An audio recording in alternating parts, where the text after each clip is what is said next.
Welcome to the PrePost Film Review. I'm Matt Stevenson. And I'm John Asquith. Today on the podcast we're going to be talking about The Hobbit, The Battle of the Five Armies. There's a lot of "thes" in there, which always I find amusing.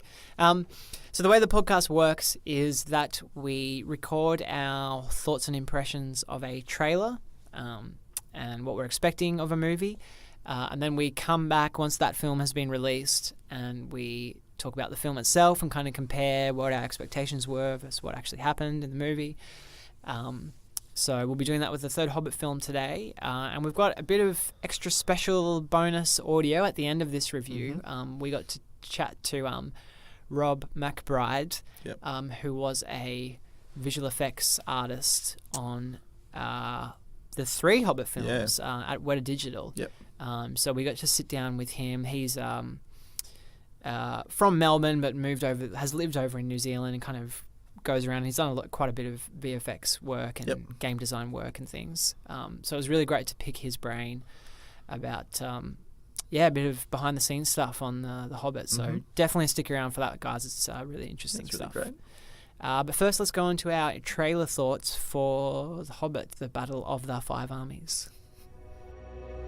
One day I'll remember. Remember everything that happened. The good, the bad. Those who survived, and those that did not.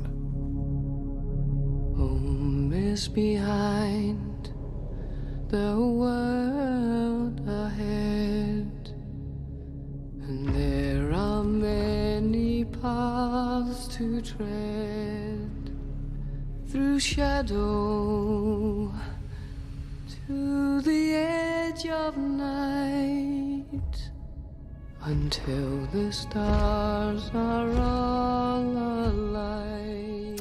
Okay, so we've popped back into the studio because the new trailer for the third Hobbit film, what is it, Battle of the Five Armies? Is that right? The Hobbit, The Battle of the Five Armies. That's right. So we've just watched that trailer that premiered at Comic-Con yesterday, I think. Yeah. What do you reckon, John? What are your thoughts? I'm so mixed on this, Matt. As a disclaimer to our listeners, you and me both are huge fans of the Lord of the Rings. Yeah, I think films. you should make that clear. Yeah. Massive fans. Mean weird. Those films mean like weird personal things to me. I'm so emotionally attached to those movies. Yeah, totally agree. I think it's all. I mean, because they're great, but also the period of how old I was when they were coming out. The time they came out. Yeah. Like, I loved them, and so I was so excited for the Hobbit films as a concept. Just to give a brief background, it all started when Guillermo del Toro was attached, and that's going back many years now, and it was such an exciting thing on the horizon. The thought of like revisiting that world that meant so much. Yeah, and with Peter Jackson keeping a watchful eye to make sure it doesn't stray too far away from the world we know and love, but having a fresh perspective through Del Toro's eyes. And it was only 2 films back then as well. And it was only 2 films, which felt perfectly fine and reasonable and a nice way to stretch out the book. And then all the trouble happened. It just, whatever happened, the rights issues and blah, blah, blah. Del Toro couldn't do it. Peter Jackson had to step in. And still I was quite hopeful because I love him and I love the Lord of the Rings. Yeah.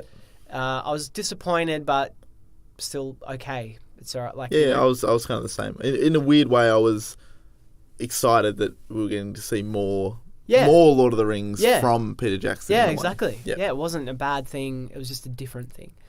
And then the first film came out. The first film came out, and I actually really liked the first film, and I still do.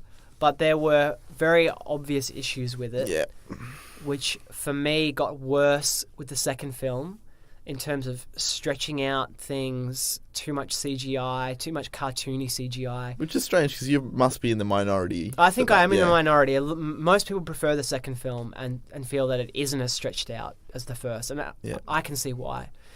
But just for me personally, there was the whole third act and everything. But so, and I think you're basically on the same page. Yeah, I think as me at this point. At least when I first saw the second film, I think I liked it better than the first. Yeah. I think I'm swaying back a little bit, having rewatched the second one quite recently.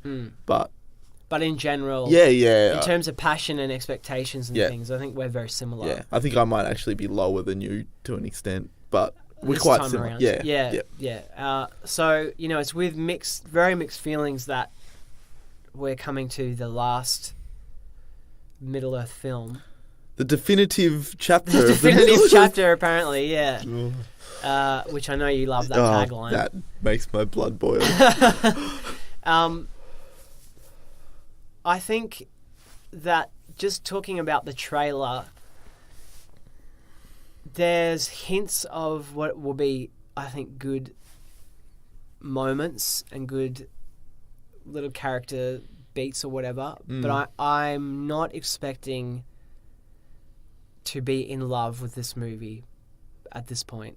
Yeah. And I think the trailer is kind of a good representation of what we're going to get, in the sense that there's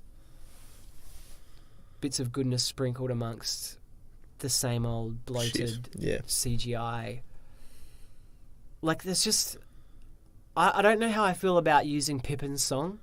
I think it's so desperately hard to try and evoke Return of the King memories. I think so too. Even in the way it's shot, like there's a shot of Gandalf like sort of riding through this city with this like rubble, which is exactly what happens in Return of the King when he gets to what's it called? Minas Tirith. Yeah.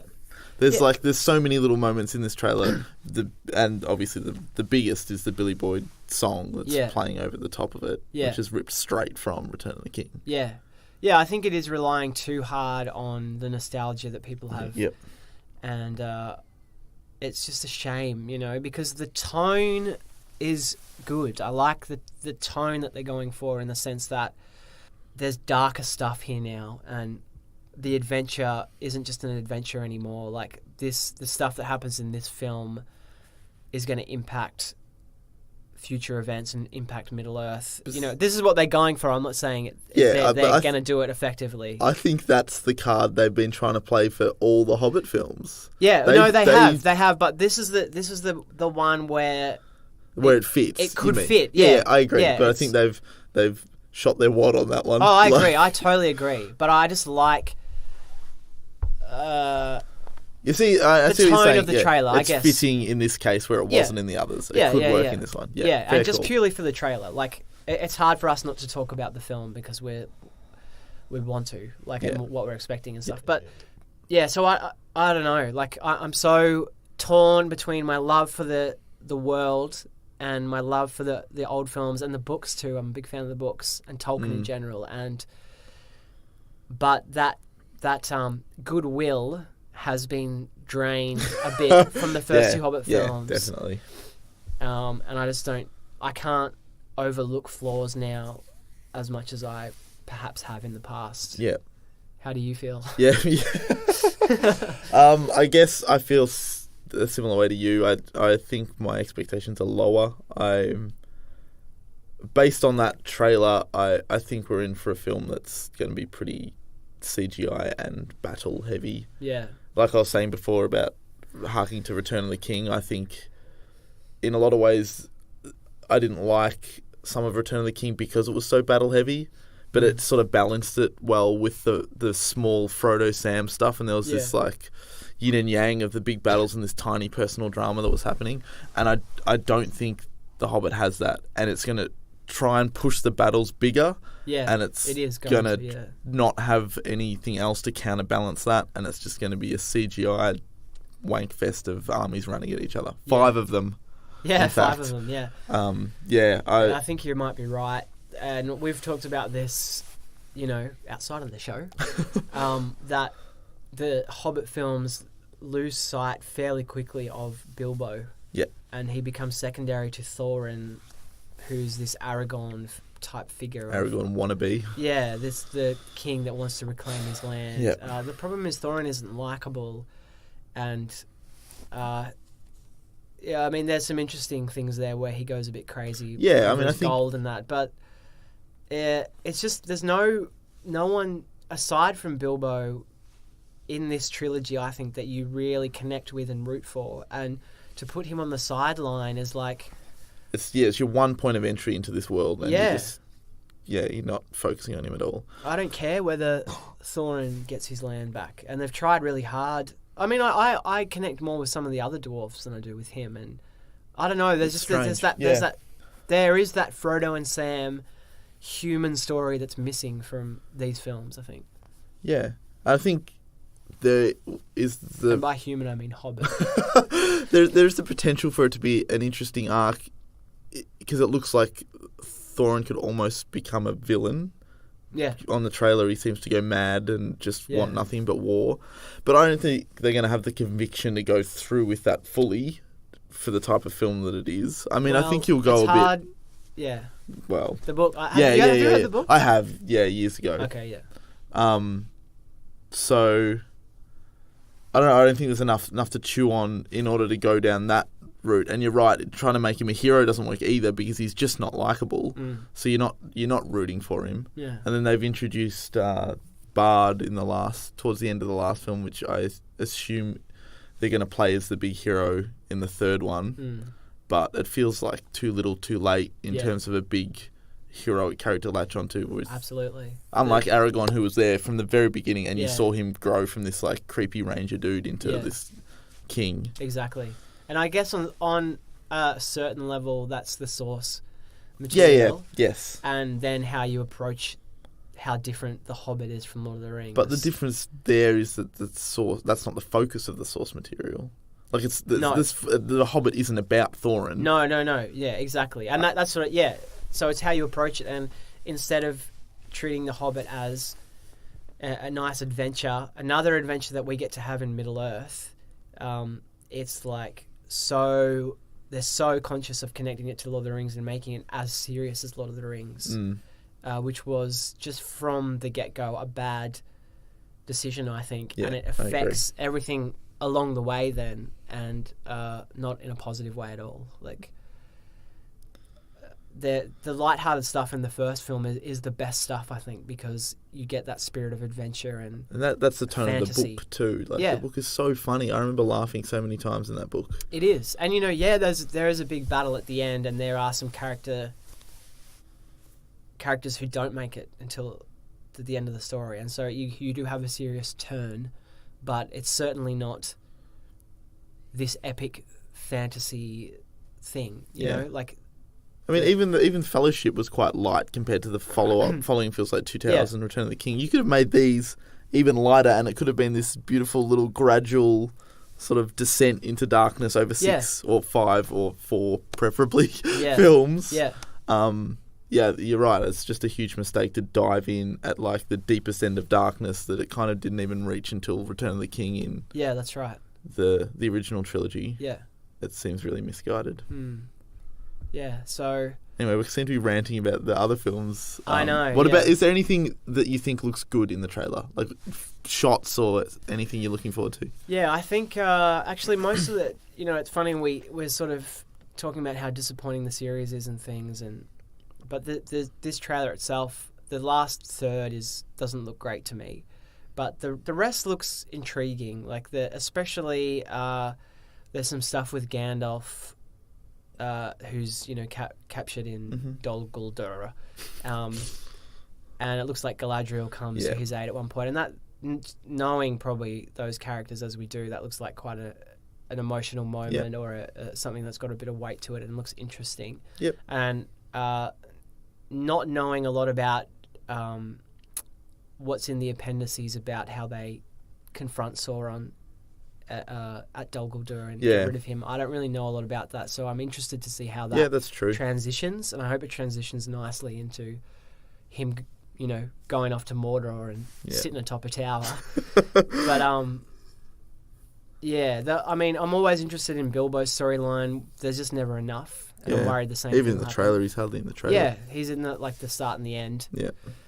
How about you? Like, is there what's the positive in there that you can see? Not much. No, I mean, it doesn't look terrible, and I'm hoping there's at least some if we're going to have a film full of action, I'm hoping there's at least some inventive action. It seems to be shots of like a cart chase on some frozen lakes, which I mean, we haven't really seen much. I actually sort of like the look of icy action before. Yeah. Like that could be cool. Yeah. Yeah, I don't know. I think I just basically have the same fears as you. The big battles at the end don't really interest me, and it's more the character-based stuff, and we're not going to probably get much of that from Bilbo, so it's Gandalf and some of the other minor ones. Yeah. What I want at the end of this movie is to be like I was at the end of The Return of the King. Just crying like a baby. Yeah. It won't happen. We've spoken about, like, just bawling my eyes out and not wanting You might be crying out of disappointment. Yeah, well, different kinds of tears. Yeah, destroyed your films that you loved. Well, I wouldn't go that far. Like, I think Lord of the Rings stands on its own. Yes. But we could go on for a long time, Matt. We could. But maybe we'll leave the teaser here. Yeah, I think that's a good idea. And cut forward to us in a few months, I guess. Mist and shadow, cloud and shade, Will you have peace or war? all shall fade. I will have war. All shall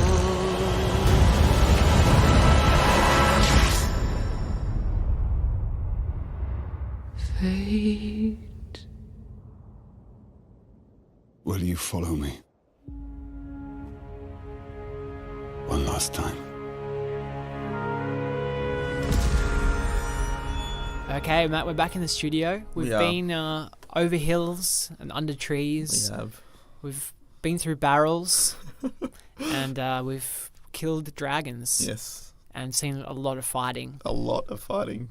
And I'd like to know what your thoughts are on The Hobbit, the Battle of the Five Armies. The Battle of generally. The Five Armies. The previous two films, Unexpected Journey and Desolation of Smaug. Desolation of Smaug. I enjoyed, but didn't love. I didn't feel like they reached the heights of the Lord of the Rings films, but they have their qualities. I certainly don't hate them, and I don't think they deserve some of the backlash that they've gotten.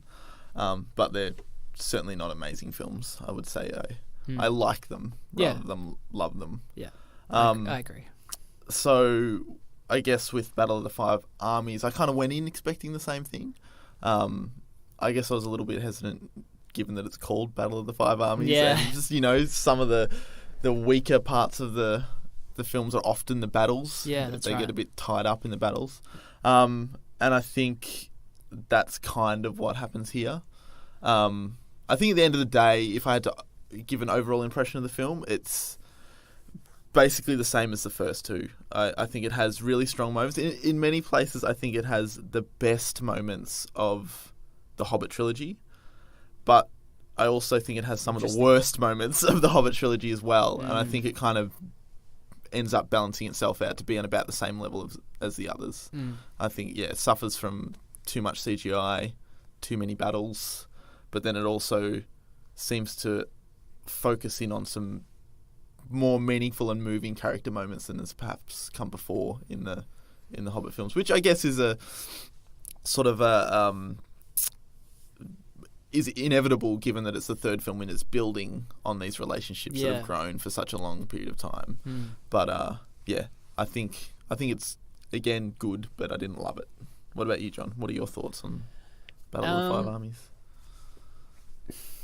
Yeah, I'm really, I guess I'm on the same page. I'm sort of confused because I really enjoyed this film just as it's sitting down and being entertained. I thought it achieves that really well. Yep. I think because it's the leanest of any of the Rings or Hobbit films. I think it's like 2.5 hours or even slightly less. Yeah. And so it moves at a brisk pace. There's lots of interesting action.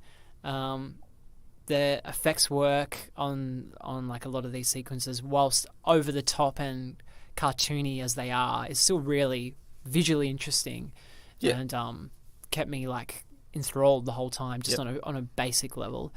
But yeah, it also has a lot of problems and continues on from the other two films in carrying over problems of I don't know, just there's no they try really hard in this film to have an emotional connection towards the end, and I appreciate that effort, but it just didn't I didn't click feel with it, you. and I really wanted to. Yeah, You know, interesting. See, it worked for me, not perfectly, and Yeah. not nowhere near as good as the original films, but it Yeah. did click for Yeah. me. Okay, interesting. Yeah. Well, I mean, it wasn't like I was sitting there with my arms crossed, like, yeah, this is crap. Yeah. But you know, I did feel it a bit, but I Yeah. wanted a Wanted big more. cathartic thing, and as as criticized as the first two films are for being too long and having too much padding, Yeah. man, I missed it in this third one. Do you know, that's such a good point, because I think it almost... I don't know, there's something wrong about the pacing in these films. Like, Peter Jackson always talks about how it's this big 6-hour story, and that justifies a 1-hour opening because Exactly. you're going on this long journey. Yeah. But then it's like this film, he's just thrown that out the window and Yeah. has to like rush it all to some tiny conclusion just because he Yeah. thinks people don't want to sit through another. Yeah. Which I guess is true to an extent. Like, a lot of flack he copped was because of the Yeah. runtime and the padding that he's put in. But I think by removing it from this film, it sort of highlights the problems in the whole film series in general. Because I know exactly what you mean. Like, as much as those emotional beats worked for me, they did feel rushed. Yeah, yeah, totally. And I think you're exactly right that he finally gave into a lot of the criticism Yep. of the first two films and thought, all right, if they want to tie the thing, let's do this, and we'll rush this and we'll cut that. Yep. And this is the movie, particularly the second half, where you've got a lot of emotional things happening, where you need that room to breathe and to have time for these characters to process things. And it just wasn't there, and I was really disappointed. And again, with the very end, where Return of the King was criticised for having all these endings, I can understand why people say that, but I also, that never was a problem for me. I cried feel like 5 times. Yeah, every ending is like, Yeah. you just burst into tears. Yeah. But they're all closing off a section each of the story, and I feel like, you know, it's okay to fade to black because that's it for Aragon. So we're going to fade to black, then we're going to come back in and see the Hobbits, and then blah, blah, blah, blah, blah, whatever it is. Whereas this movie, like, Bilbo gets back to Bag End and the Shire so quickly. I would have loved I mean, this is just, I guess, me rewriting the As film. we like to do. As we do. But, like, some kind of just small musical montage of, I don't mean like singing, I mean with a nice bit of Howard Shore's score over the top, going back over a couple of places we've already seen or something, and then Of him walking home, you mean? yeah, with Gandalf, and then finally arriving back at the Shire. Yeah. I think that's Instead, fair. he's just there suddenly. I mean, we get a really cool scene with Gandalf. I really like that scene where he's like, I knew you had the ring all along, you little shit. Actually, now that you bring that up, doesn't that kind of not gel with the original trilogy? Like, because in Fellowship, he kind of acts like he doesn't know and is surprised when Bilbo uses the ring at the party, and like... Well, I I think... don't know, it just felt a bit disjointed to me. Yeah. That he was so like, I know you've got this great, powerful ring. I've been watching you the whole time. And it's like, well, then he just forgot and fucked off. Yeah. Well, you know, in I think in Fellowship, he's just like, you shouldn't be using it so lightly. Yeah, I think suppose that's kind true. of what he's saying.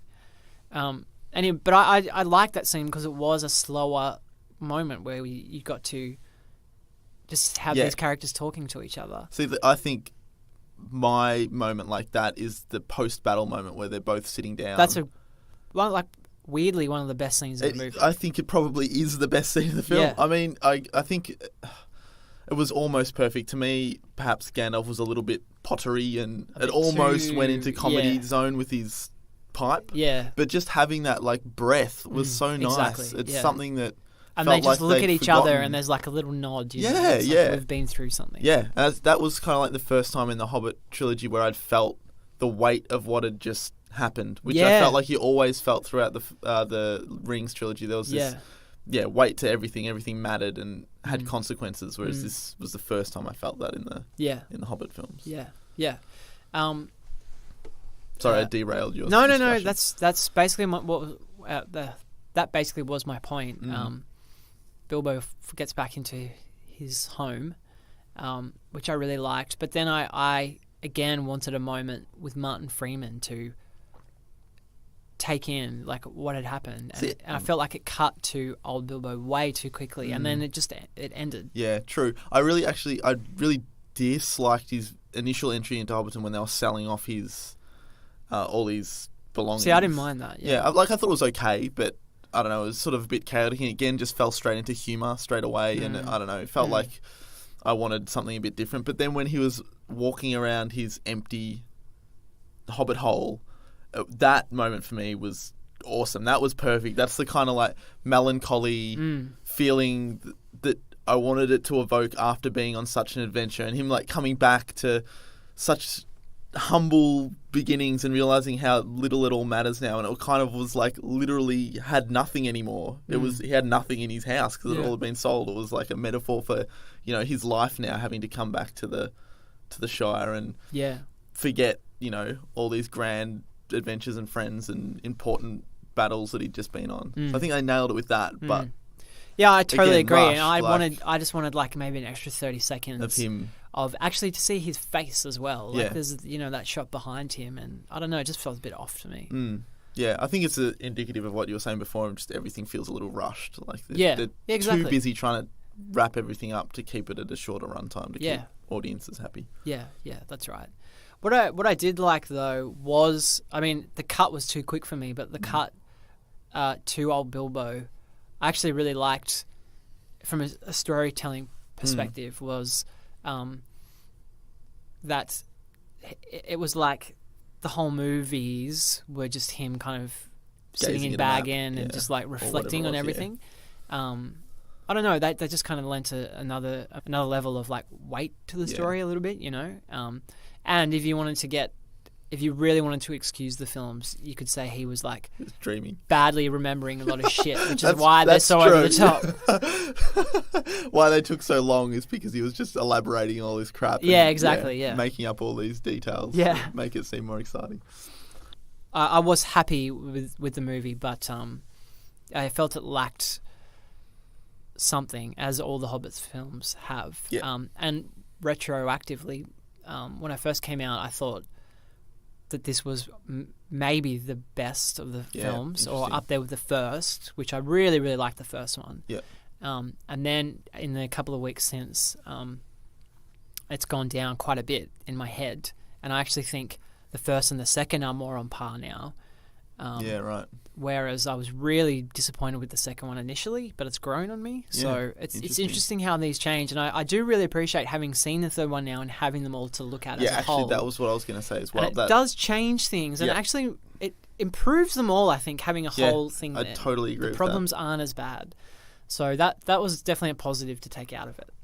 And I feel like it puts a lot of the complaining and way too much backlash that people have had, like it puts it all in perspective to show, like, was anything really as bad as people have said? I mean, there's a lot of little niggling problems, and I'm apologetic for the films, but I feel like they're a lot better now as a whole than separately. Yep, I totally agree. Even though I think it, like I said before, that having them all together also highlights the problems, like in terms of the structural things and how they've blown out certain portions of the story to increase runtime to split into 3 films. I think once you've got it all together, that's really apparent. But in terms of the flow of the story and the character beats, things seem to make a little bit more sense. It gels a little bit better. If I forgive certain things in the first 2 films, based on where they sort of land in the third film. Yeah, that's right. Having said that, though, I still think that Thorin's character is such a fumbled opportunity that it's so mishandled. I don't know whether that's the writing or whether that's Richard Armitage's just performance or what the issue is. I think it's the writing, man. Yeah. Because Richard Armitage just seems like such a dedicated actor, and from interviews I've seen him in and everything, he has such an intelligent approach to the character, and he really puts himself in the mind space and has studied all the Tolkien texts and all this stuff, but ultimately he has to do what's on the page. Yeah, it's true. And I think they just didn't know whether to make him likable or not. Well, that's. I think that was one of the biggest problems I had with this film, was just how muddled it was in that sense. Yeah, like they consistently never know whether to go full villain with him or try and make him the hero that has like this sort of dark turn. Do you know what I mean? Like there's the parts in this film where he goes totally crazy, and he's clearly like the bad dude when he's in the mountain and he, you know, he's refusing to help anyone. Yeah. But then there's that little moment where, you know, he's just fucking incited war and everyone's going to die because he's being an asshole. And then they're wanting help from the other dwarves, and that little bird comes and flies that signifies that the other dwarves are going to come like help them in this battle. And there's this like uplifting music playing, and it's like, what? That I'm not cheering for you exactly, right now. Is he? Are we meant to be happy that he's now going to like succeed in slaughtering all these innocent people? Do you know what I mean? Like, I just felt so muddled. I didn't know what it wanted to be at any one point. Yeah, and it's a shame because I actually think his descent into madness could have been really interesting. I agree. There's glimmers of it there. Like there's a moment where he argues with, I forget the name of the dwarf, the big tough dwarf. Yeah, I think it's Dwalin, I think. Yeah. That's a great scene. It's an amazing scene. And when he talks about like how less a king he is now, he was more of a king than he ever was when he was not the king under the mountain. This is a scene from the movie I want. Yeah, you know? exactly right. Yeah. But then they sort of derail that and just have him snap out of this dragon sickness by walking on some gold and hallucinating a tunnel, or you know what I mean? Like, I felt like it never resolved itself in a character beat. It turned into this wacky CGI thing, and then he was just okay and a hero again. Yeah, I think there could have been like a beautiful moving moment where his friends. Yeah, in that moment. Yeah, if he broke down and like apologized and sobbed and like exactly, and it was all of them that helped him overcome it. Yeah, and instead of him just wandering off, hearing voices in his head and stuff. Yeah, it's such a strange way of handling it. Yeah. Yeah, I totally agree, and I think the shame is that the first film sets that journey up quite well. I think that he's not very likable, but then him and Balbo, him and good old Balbo, Balbo Buggins, him and Bilbo make this small connection at the end of the first film when Bilbo saves him, and they have a little hug, and it's like, yes, okay, we're all together now, and it suggests that they're going to be a tight unit. And I think if that carried on, and then, yes, of course, he can still be stubborn to elves because he doesn't like them, and that's fine, but why is he a prick to everyone? Yeah, exactly. And then if he's good that whole time, and then the dragon sickness comes, it's even more of a shock to everyone. Yeah, see, that's the exact thought I had as well. They should have built that Bilbo-Thorin relationship into an actual friendship, so then when he does turn, it's fucking heartbreaking to watch this. Make them really good friends. Exactly. And then that ending will make me cry because I was almost close to tears with the Bilbo standing over Thorin's body. Like that was a great moment. That was the closest I came as well. But it just didn't have the emotional depth because, like you said, he was a prick to Bilbo the whole time. They weren't friends. Like, yeah, he redeemed himself in the end, but you know, he was an asshole. Yeah. You don't really care. Yeah. No, exactly. Oh man, just hearing that is like I can picture that movie, you know. Yeah, right. Like it's so close. It's just such a strange. They handled it in such a strange way. Maybe it's almost like that was originally a theme that they had, and then when they split into three, they had to insert a bunch of other things that kind of muddled it. Yeah, because it feels like that throughout so many of the thematic things in these movies. That like there's hints here of a setup and a bit of a payoff, and in between it's like this muddy, murky sort of Mirkwood that doesn't quite fit. Yeah. And I really think a lot of it is to do with the fact that they changed halfway through production. Yeah, I think you're right. Like you can't do that and then make up all this like you can't 3 hours worth of content on the fly. Yeah. And expect to have like a coherent. Yeah, that's right.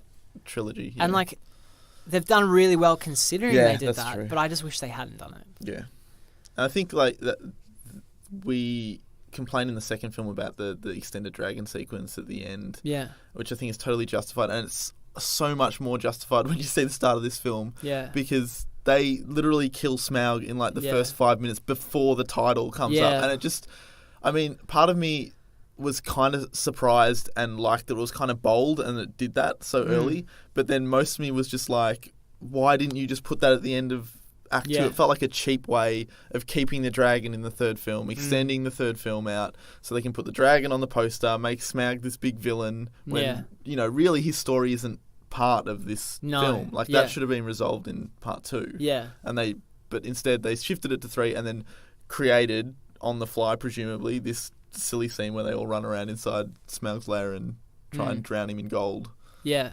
Anyway, I'm criticizing the second film. I just, I think that opening No, but of it does that, connect, that film. I mean, that scene on its own, I think is an awesome action scene. Same. It's I so loved good, that scene. right? I was like, oh, this is great. And when Smaug gets shot and he does that kind of like death spiral up into the air, it was amazing. Yeah, fantastic. And again, a glimpse at this great film we could have had. Yes, yeah. And on par with Ring stuff at that point, because you're feeling everything. And like, as silly as it was, having the giant arrow on the sun, you know, I know it was so silly, but I really got kind of emotional during that scene where it's like father and son teaming up or whatever. Yeah. It's so silly, but it worked. Yep. It's just a shame. Actually, to carry on from the opening, you get all the kind of refugees of Lake Town. I really liked that storyline and those sequences. Probably because they were mainly on location as well. Not CGI. Yeah, it felt nice to have a real it really did. I thought the location. same thing when I saw that. It was like a visual breath of fresh air. Yeah. Even though the actual scenes itself, I think, sort of skewed into clunkiness after the initial sort of, finding the refugees, and it got into this weird Alfred crap, and it all got a bit silly. Yeah, there's a bit too much of him, definitely. Yes, we'll talk about that in a minute. Yeah, way too much actually. But as a general story thing, I like that. I mean, this is all from the book anyway, but Lake Town's burnt. They're like, well, we're going to the mountain because we've got nowhere to live. That's a great story idea, and they pulled that off reasonably well. But again, there's a bit too much padding, literally breast padding at some points with Alfred. He's fine, he's funny, but not that much. Yeah, I don't know. I didn't think. Yeah, he's not terrible. But I think my biggest issue with him was that it doesn't make sense that he's around all the time. Like, everyone keeps fucking trusting him with, like, the most important jobs. Yeah, and he's that clearly the slimiest, wheeziest little asshole that you would never let do anything. Yet, like, Bard's like, oh, mind my kids in the middle of the battle. Or, stand guard and make sure no one rocks up in the whole army. Isn't Gandalf, like, look after this hobbit or something? Yeah, I don't know. Well? It's like... Everyone keeps it makes no sense just to keep him around. Then it didn't even have like a satisfying conclusion. He just ran off with breasts full of gold. Yeah, he never really got his comeuppance. Yeah, it was weird. Yeah, I found that really strange as well. Yeah, and this connects to what we were talking about with there not being enough time for the emotional stuff at the end. Like if you cut his stuff out, there's like 10 minutes there maybe that you could devote to these other things. It's weird, but I think like talking about the cutting stuff out, I think it's much more apparent in this film because a lot of things you thought were building to meaningful climaxes just went nowhere. Like I think the what's the governor of Lake Town or whatever his name is, the master. Like his character arc was pretty insignificant in this film. Like they built him up spent so much time with him in the second film. Yeah. And then basically you get like one shot of him fleeing on a boat with gold and then he just gets crushed with a statue of himself or whatever happened. Yeah. That was so unsatisfying. And worse than that was old mate Bjorn. Like we spent so much time setting him up. I don't know what they did there. And then like he's not even in the third film until he 5 seconds. Yeah, an eagle carries him in or something, and he drops and transforms, and then that's it. That's it. Literally, that's it. Yeah, it's so strange, and I guarantee, I'm going to go on the record that the extended edition has more Beyond stuff in the third film,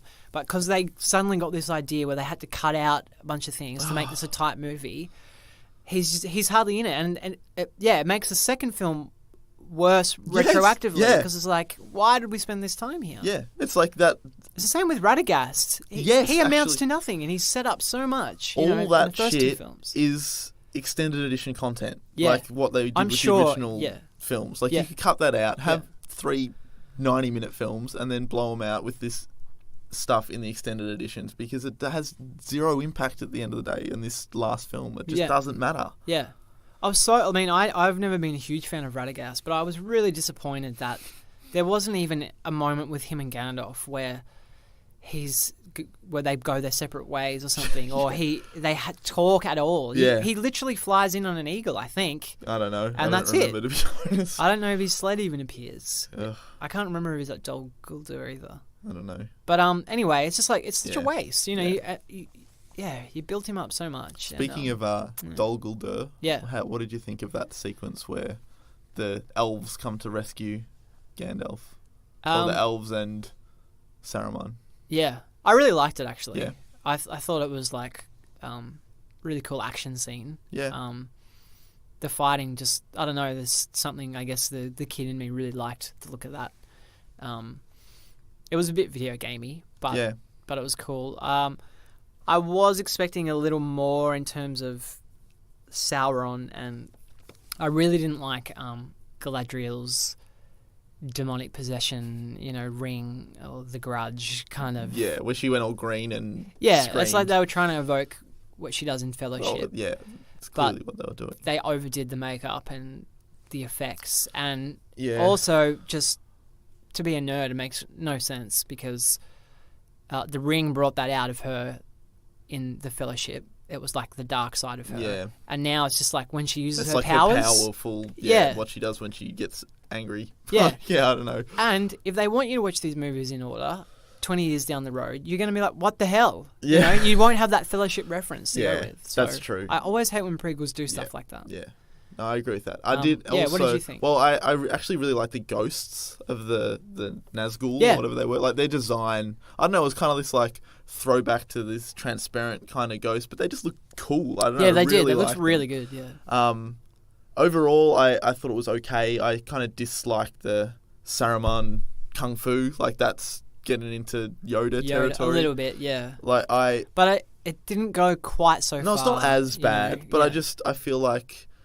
I have specific memories of interviews or docos or something where Peter Jackson talks about in Fellowship the battle between Saruman and Gandalf, and they use their staves, and how he never wanted it to be like old men doing like Kung magic fu, and all this sort of stuff, and it was this more subtle. Like you never saw the power; it was just this like force. Right. Yeah. And I was like, yes, you understand. Like that's so what it should be. And this he kind of seems to have forgotten that a little bit. Like it's not totally screwed. He still wasn't shooting lasers out of the staff. No, but it was close. Like it made me sort of feel a bit.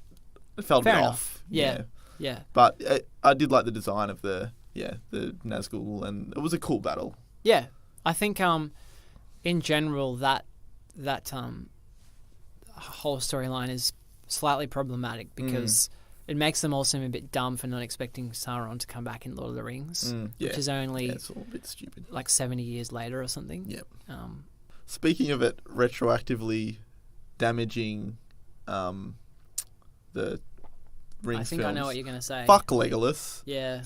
Like, seriously, that was the worst decision to have him in these films, and it just makes no sense. And talking about like the emotional beats, and I nearly teared up when Thorin died. There was the other emotional scene when I forget her name, Evangeline Lilly's character, Toriel.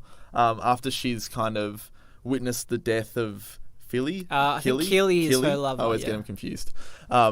Killy, which I actually quite liked her reaction to that, and it was similar to the Legolas stuff in the original trilogy, where it's her first sort of experience with death. Yeah, and she's like, "What is this?" Yeah, like feeling? I thought the father, the King dude's response very was a little on the nose. Yeah, exactly. But her performance and the honesty in that moment, I actually, was getting a little bit emotional. But then the next scene straight after that is old mate King Boy talking to Legolas, and he's like, "Oh, pop off to the forest. There's a man named Strider that you should hunt down or whatever." And you just like it makes out of nowhere, and out it makes of nowhere. no sense. And he also says like, "But you'll have to find out his real name for yourself." Yeah, that's right. It's Aragorn.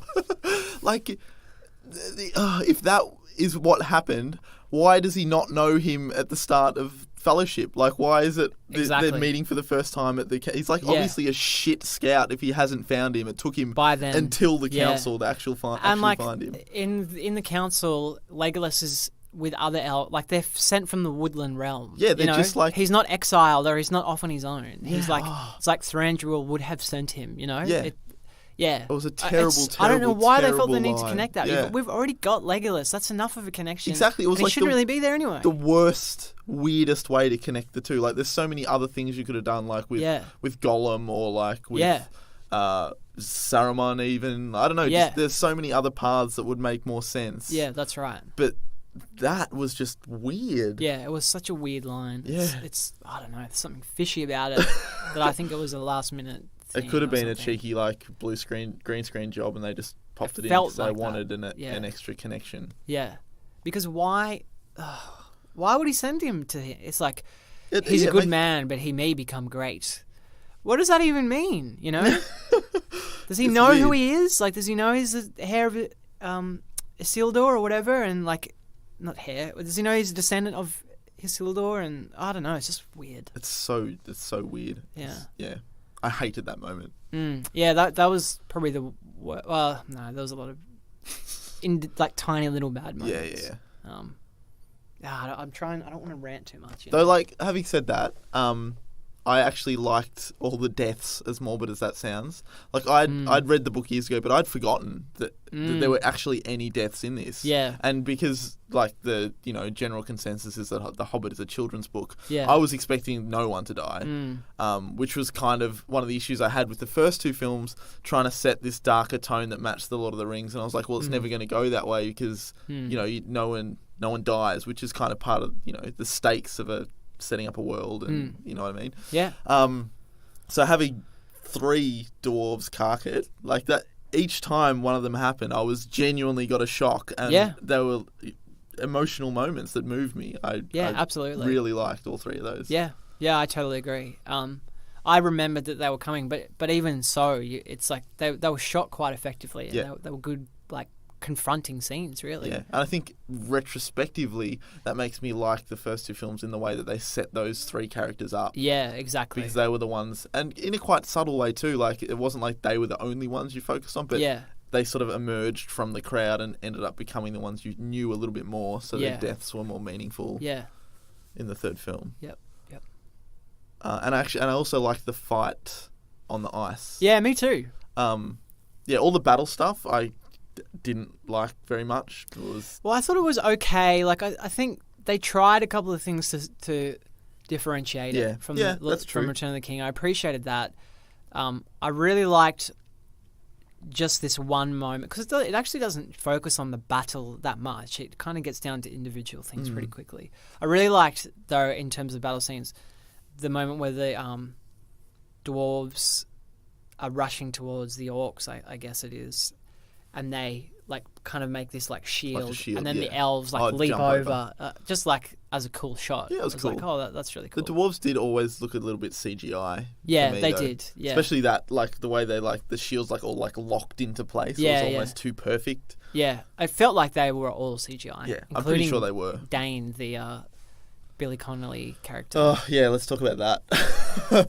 Which was just weird. That was so weird. I really, really, really disliked that. Yeah, on many levels too. Yeah. Like, so you go. I feel like I'm hijacking. No, I've got nothing more to say than I disliked it.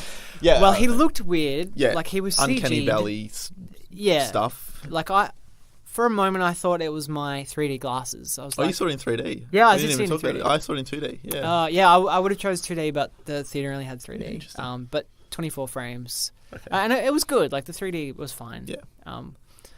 Yeah, I thought it was my glasses. I thought like something had gone wrong or it was a bit dark. I was like, he looks weird. What is that? And then I kind of realized that his face had been digitally painted over or something. Whatever. I think he's all digital, right? Oh, you think the helmet's real?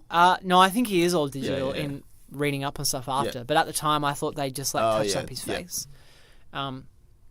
So he looked weird, but then I just think it was a bad. I really like Billy Connolly, but I think it was a bad casting choice. He's instantly recognizable. Yep. Instantly, everyone in the cinema was laughing, even though, I mean, he's kind of humorous, but it's like, this is an important moment. Yeah. I don't know why they made that decision. And to be a bigger nerd, I hate that he used like the word bastards and let's get the bastards. It's like, that doesn't in that fit. world. Yeah, not at all. They don't talk like that. Yeah, I did feel like it just got a bit silly then. Yeah, it really did get silly, and he was on like a big boar thing, like a big pig, and I don't know, it just looked, it was just silly, and it felt out of place. Yeah, it was all silly, and like when you add CGI to that, it just becomes a cartoon, and you just literally don't care anymore because it becomes cartoon characters whacking each other, and that's not to say animated films can't be moving, but in the context of the film that you're watching, when it switches to that, it's just it's all digital pixels in a computer, and there's no weight to it at all. Yeah. So yeah, I don't know. I was really disappointed with that actually. I guess he's not in it for too long, so it's not a huge thing. Yeah. But it's just I don't know, strange. Such a strange choice to do that. Yeah. Especially given how many other dwarves are in the film. And he's done pretty well with prosthetics on them. Yeah, that's right. It's strange that he chose to create a digital character for Billy Connolly. Yeah. It's odd. Yeah. I guess we should talk about the Hobbit as well, Martin Freeman, who, it's probably a good idea. as always, in all of these films, is just like, I wish there was more of him. Yeah. He's so good. He is the best thing in every the film. scene. And actually, the closest I came to getting upset was the Thorin death. And That's because of Bilbo. because of Bilbo, his reaction. Yeah, you know, totally. Again, I wish it was longer, but there's a couple of seconds of him kind of like collapsing next to Thorin and like really sobbing. And I felt that because he's such a great actor. No, I totally agree, actually. It's such a shame that he hasn't got more to do. I mean, I don't think he's quite as sidelined as people seem to think, especially rewatching the original, the first two films. Yeah. Like, he does have quite a bit to do, but it's a real shame that he doesn't get to do more, and there's not more of a focus on his journey and his character arc, because, Martin Freeman's just so fucking great. Yeah. Easily the best thing about the Hobbit films. Yeah, it was such perfect casting. Yeah. I don't know, I actually remember quite liking that moment where the battle suddenly broke into the villagers hiding within the city walls. Yeah. Because I guess it kind of shifted away from this big CGI battles where you didn't really care about anyone, because no one you cared about was involved with that in that battle at that point. Yeah. And moved to a place where there's people that you do know and care about. Yeah. Even though it was still a little bit CGI, like it suddenly felt like there were stakes again, and you're like, oh crap, now that wall's been breached. Yeah. We have to worry about this now. Like, hopefully all these people can survive. Yeah. I just think, like, all the battle stuff is also indicative of the way they're trying to make it thematically bigger, which I think is like the Sauron stuff a bit as well. And it just doesn't have the soul. You know, there's nothing that warrants that level of grandeur. Yeah. And it makes me feel too like if it was as enormous as it's depicted in this film and such a huge defining moment, that must be one of the biggest things to ever fucking happen in Middle Earth. Like, why aren't people talking about it? I mean, I guess it gets like vaguely mentioned in the Lord of the Rings films, right? Yeah. About the adventure Bilbo went on, but Jesus Christ, like, you know. Yeah, no, yeah. If it was so enormous, it would have like changed the course of history, and it would have been this well-known thing that everyone spoke about. I don't know. Yeah. It just feels like it should never have been depicted as such an epic. No, yeah, big I event. totally agree. Yeah, that was just so they could sort of try and connect them, as you said, thematically, and just doesn't work. Yeah. I think overall that's kind of the Hobbit films in the nutshell. Is that if they'd kept it a bit simpler, and in that way, like, stuck closer to the source material and the tone of the source, I think you could still have the darker stuff and still connect it to a degree, but to try and bring it to the exact same level, it's never going to work. Yeah. Going back to structural, this is another problem. I think I was talking before, I mean, I don't know whether we can use this, but I was talking before about how this highlights the issues of extending the other films. I think the key reason that's so apparent in this film is that pretty much nothing happens in this film. Do you know, like, it literally is just a battle. Like, it's the third act, just chopped off there. Yeah. Like, there's no story progression. Like, we open and the dwarves are already in the mountain. I mean, like, the only thing that happens is Lake Town gets destroyed and Smaug dies, like, before the titles. And then after that, you're at the point of, like, that's as far as the story goes, and then you've got 2 hours of war, building up to a war, and then going home. And it just feels like narratively that doesn't warrant a film. You know what I mean? That's not that's not a story. That's an action sequence that's been stretched over 2.5 hours. Do you know what I mean? And as good as it was, and as well as it wraps certain things up, I just think, like, it completely highlights the problems with trying to stretch these into 3 films. Like, it just shouldn't have been done, or it should have been done in a different way. I agree. And I think that's a positive for seeing them as a whole, though, because it works as the third act. You know, if each movie is an act, then it works in that sense. But yeah, totally. As a movie that you had to wait a year to see, and as a standalone thing, the story doesn't progress that far.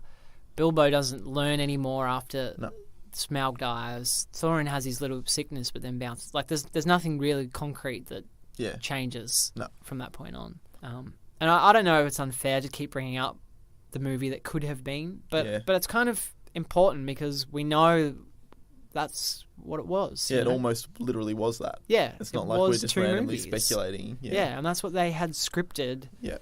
And like after they had filmed, they decided to make it into 3. Yeah. So, and those problems are apparent. Yeah. I also want to say though that as we explained at the start of the episode, we love The Lord of the Rings so much and Middle-earth in general, and I think that's why we might sound overly critical or picky. Yeah, I think but that's I would still true. give this like a 7 out of 10, Like I still enjoyed it and I still really like the Hobbit films. There's just no weight or emotional connection necessarily that I get from them. They're fun movies. Whereas I want them to be like probably unfairly like Lord of the Rings. Yeah, we have unfairly high expectations. Yeah. I think. Well, perhaps not unfairly because he did create those films. You know what I Yeah. mean? Like, that's a pretty fair bar to set, I think. Yeah. But no, I think you're right. I think we can come off as overly critical just because we do love the universe and the film so much. Yeah. And I think it is important to note that they are as flawed and as overstuffed and, potentially a little bit manipulative in terms of marketing and stretching something into 3 films when they really shouldn't have. As bad as that stuff is, they're still so much better than so much of the shit out there. Like, absolutely. Yeah, I was talking to you the other day. Like, I watched Transformers 4, and it was just, I wanted to tear my eyes out. It was offensive in how mind-numbing, and there was just zero characters, character development, zero motivation. That's right. Yeah. Yeah, nothing made sense. Whereas at least these Hobbit films have a heart, and even if it's they do, yeah, sort of like clouded and some of it's a bit muddled and misguided, it's still there. Yeah, it's got its heart in the right place. Yeah, and it's trying to do something good. Yeah, and it that's succeeds such a to good an point. extent. Yeah, that's such a good point, and that's how we can find all these nitpicks and still enjoy and say we like the movies. You know? Because you're right, that it's the heart is in the right place. Yeah. And there is so much violence and action in this film, but it does still devote time to character building and character moments. And that's you're so right. That's such a difference compared to a lot of blockbuster crap that's out these days. Yeah, totally.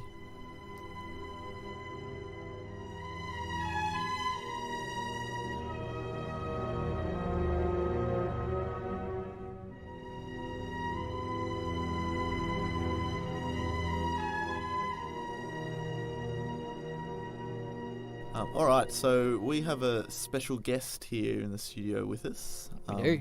We've got the lovely Rob McBride, who is a visual effects artist for Weta, who's worked on a whole bunch of things. So thanks for coming in, Rob.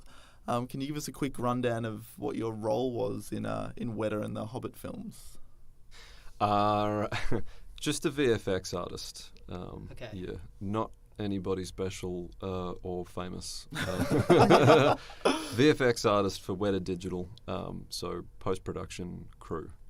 Okay. Not friends with PJ or anything like that. So. Get out. Yeah. I know. Sorry. Thank you very much. Yeah.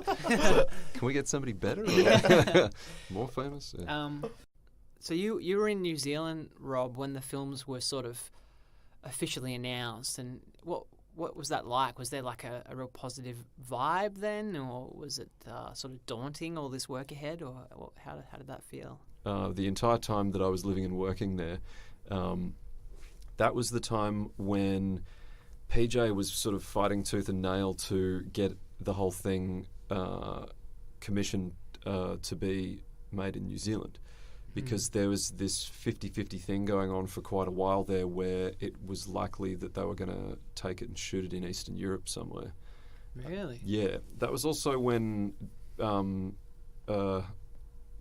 del Toro was still attached to the project right. as the director. Yeah. And they were both still, from what I could understand, they were both still pretty mad keen. But I think that Guillermo probably cared a lot less about whether it was made in New Zealand or not. Yeah. Whereas PJ's always Makes like this sense. grassroots battler, vested friend of the interest. people. Yeah, totally. Wants to bring all the work there. You know, Yeah. make sure that everybody's sorted out, which is a really great thing. that's really cool. Yeah. You saw pictures of him in the paper back then, and that was when he had his ulcer, and it was Yeah, when I he remember was that. and he looked terrible. He did, yeah. He looked really bad, really sick, He and looked I like thought he he was was- going to die. Yeah, he looked like I was really he was worried. dying. Yeah. His hair was all lank. He was really thin too. Yeah. like, and his face was just hanging off him. He looked like Iggy Pop or something. Yeah.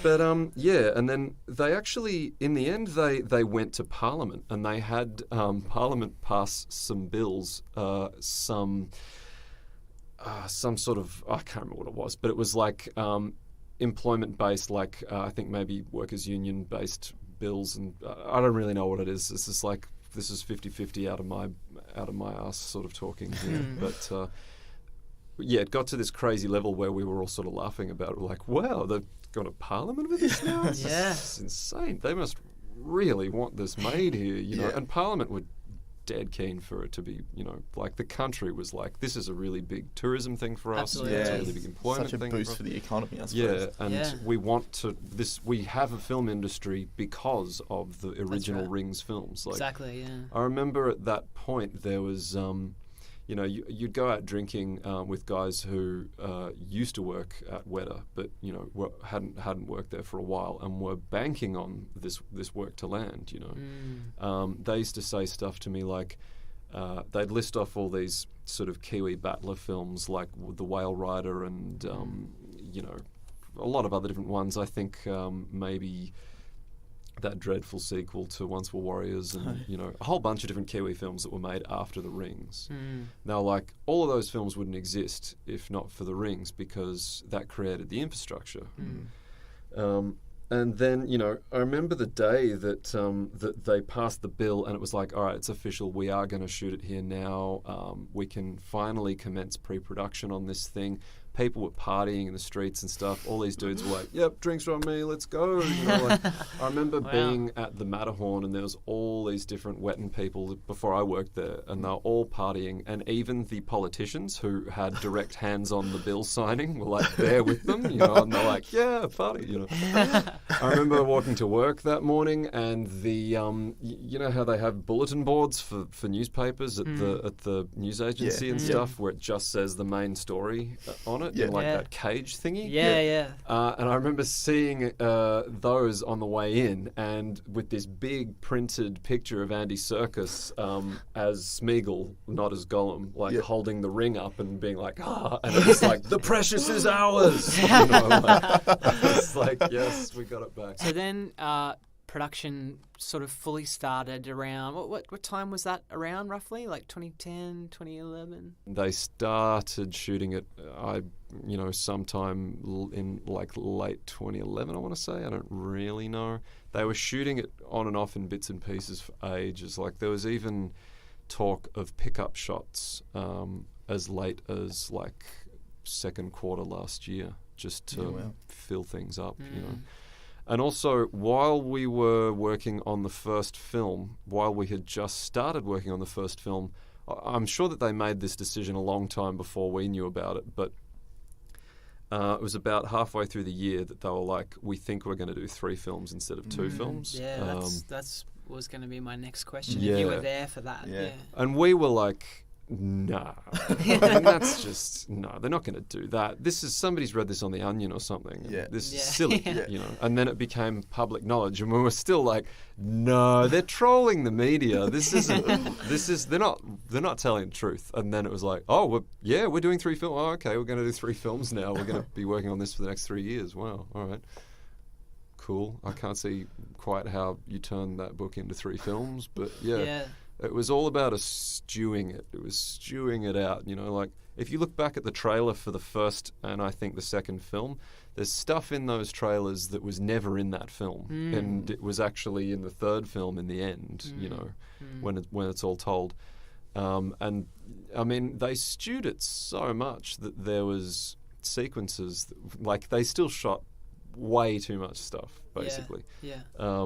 you know, even the third film trailer, you look at it and it has the chariot sequence in it, which Yeah, I was noticed never that in was the missing, film. yeah.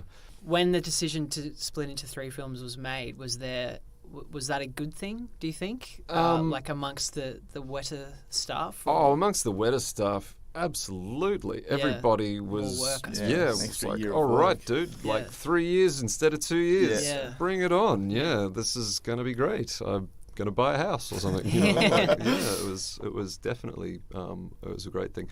Even when it was just officially signed and slated to be shot in New Zealand, partying in the streets, everybody's like, come with me, drinks are on me, you know. I've got 3 daughters and work for the next 2 years. At that point, was what they were saying. And then it turned into 3 years. So, yeah, definitely. Huh? So in terms of getting do you get any input into what you work on, or is it completely just you get assigned your shots or the film that you're going to be working on? Oh, no, it is, I mean, it's huge. The studios, there's something like, I mean, just off the top of my head, there must be something like 15 different studios in Wellington, and each one of them can have anywhere between, you know, 100 to 200 people in it at a time, and that fluctuates quite a lot. Like, there's people coming from overseas all the time because they want to go and have this cool like working holiday in New Zealand and go around and see it all and work on cool films at Weta, and then go back to the States or the UK or wherever they're from.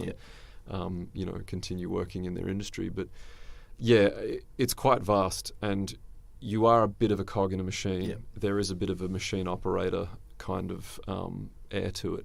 So you're getting assigned shots completely at random. Yeah, right. If you are, it does kind of, the people assigning the shots to you are looking at your skill level and what you've done well on in terms of all the different types of work that you have done, and they are angling what they're assigning to you a little bit more to what they know you'll do well with. And you do get like it's not totally faceless and heartless. They are thinking about you. You know, you might get a real revoltingly hard shot that is just demoralizing to work on, you know, and not fun, you know, and takes days and nights and a lot of concentration to complete. And then after that, you know, you'll request a new shot and they'll take pity on you and give you something very simple and brainless, or something quite awesome and quite exciting to work on, because you've done your penance. You know? And I definitely did work on a couple of really, really challenging shots. Is there any in particular that you remember that were complete ball breakers? There's a shot that was supposed to be in the first film, and I think it ended up being in the second film, where they're in the Mirkwood and Bilbo climbs to the top of a tree to look across the canopy to see whether they're going in the right direction. And there's a shot there where he's sort of sticking his head out and looking. And in that shot, there was a fan and a light to make the tree move, and also just a set light. And I had to remove both of those, and they were kind of behind the tree. So I had to isolate a fan and a light with tree in front of it, pretty much. Wow. And one of the fan is like, that's going like, you can hear me like gesticulating quite a lot with my arms there. So I'm chasing all these things around, trying to isolate and remove them. And the other one with the light is sort of very hard to see what I was looking at, because I was looking into a light, you know. So that was quite hard. I remember one of the seniors when I first started, he was working on a Dol Guldur shot of Gandalf like running through the maze, and there's like, it's like almost like a handycam shot following him, and there's these Iron Maidens and all of these big sort of nasty vines with big spikes on them, and all of that has heaps of overlapping detail, and he was having to go through and do all this really complicated paint and roto work on that to isolate all this different stuff for compositing. And I was looking at it, and it's just like, oh my God, man, why have they even given this to you? Surely there's a completely other separate way of looking at this now, where they go, oh no, don't do it in that department because that'll be a nightmare. And he's like, yeah man, this is when I was new, is like, don't ever feel ashamed if you get a shot and you know that it's going to take you about 2 or 3 months to complete it. That doesn't mean you're bad at your job. Wow. It just means that it'll take a really, really long Yeah. time to complete it. Yeah. So would that be something that originally when shooting, they weren't necessarily sure whether it was going to have a lot of effects work in it? And then later on, they're like, oh, we need to separate this. Like, would there be green screen if they knew in advance? It was Or... there was quite a lot of stuff, and that was one of them, where like there was entire Lake Town areas and entire Erebor areas and Dolgulda areas that were built on sound stages that are completely surrounded by green screen. Right, yeah. At the Stone Street studios, and I think it may be a couple of other ones. I've been inside there. It's enormous. When you're doing a really complicated long handycam shot on a set like that, there's still floor equipment, ceiling, all sorts of different things that may need to be comped out. And there's also areas where the green isn't keyable. But, I mean, that's all sort of fix-up work. There's a lot of art form to rotoscopy as well, and that's all sort of more on the CGI end of things, I guess. Yeah. Yep. I think the critic consensus is that the Hobbit films aren't as good as the Lord of the Rings films, and because they have been stretched out quite a bit. Do people talk about that, or is it kind of like a no-no to badmouth it? Well, in a way, I mean, everybody's entitled to their own individual opinion, and you've got to separate your job and your own taste in film as well. I feel like there's been a bit of smack talk about the Hobbit films as they've slowly been released over the last 3 years. And I don't mean at work, I mean just, between general. friends and in general, Yeah. I think that people have probably been a little bit unfair. Yeah. But I also kind of feel like maybe the general public had a gutful by the time the first one came out, because there was a lot of promotional work going on. And I think everybody might have gotten almost to that point where they had a gutful, and then they weren't as enthused about the films anymore. And also, with the whole is it going to be shot here or overseas thing, it took quite a long time for them to actually be made, so they're in the media for a very long time. And there's also this kind of stigma of episode 1, 2 and 3 versus episode 4, 5 and 6, and all the CGI in the new Star Wars films and all the magic and wonderment of the old ones that were puppets and stuff. And there is a bit of that sort of floating around these new Hobbit films. Yeah. I have to ask, have you crossed paths with Peter Jackson at any point? I haven't. Okay. I suppose that's common for a lot of people, right? Yeah. To not meet him. Quite a lot of my friends have in other studios where they've been walking back from the toilet or something, and he's been in the studio for a morning visit, and they've walked past him, and he's walked past in the opposite direction or whatever. I've never seen him, out on the streets in the hood as a civilian. But everybody that I know who has seen him at work has always said that he never wears shoes because he is a hobbit. Yeah. He is the most legitimate hobbit in reality that you will ever know. Well, this has been a really fascinating it's been talk, great. Rob. It's been a real pleasure having you in here and getting a bit of an insight into how Weta works and particularly with the Hobbit production and everything. So thank you very much for joining us, and been a pleasure. Maybe we can have you back again sometime after you've worked on the Silmarillion. I would very much be keen to talk about films with you guys anytime you want. Great. Cool. Sounds good. Thank you.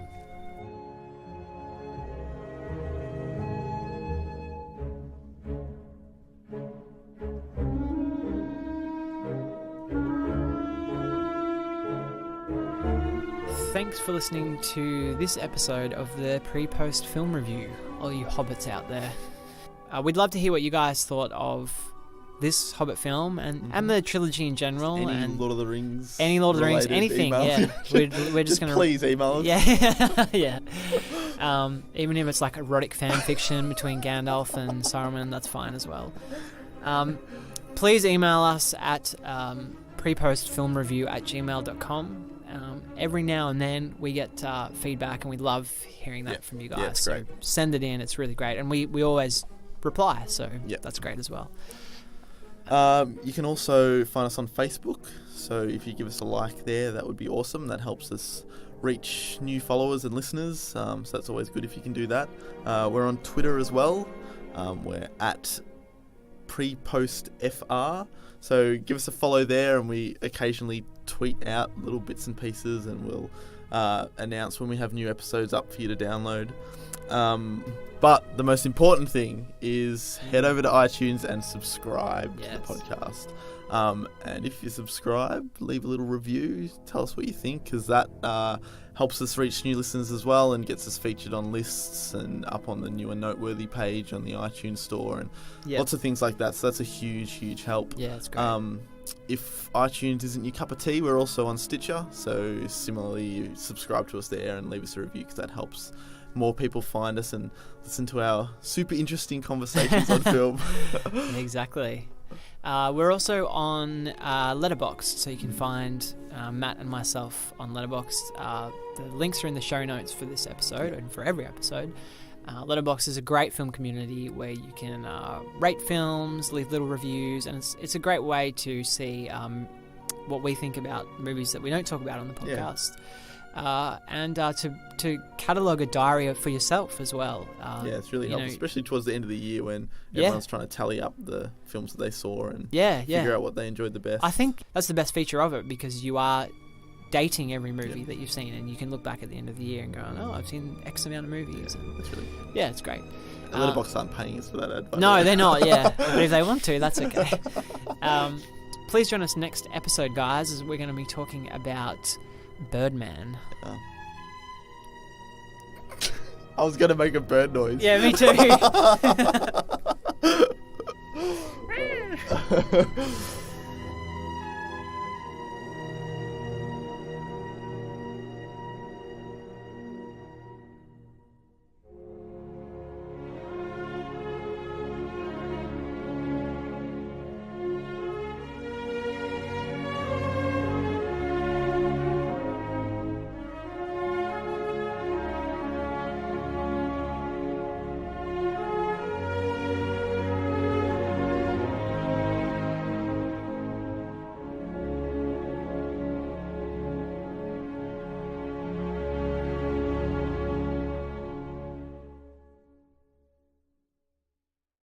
I didn't like Galadriel's. Yeah, actually, I had that in my notes as like, I don't know. Gringe. Grinch. What was that? The old Grinch. What was that movie? The Grunge? Grudge. Grunge. Grunge. That's a music movement, you dickhead. I'll just say that bit again.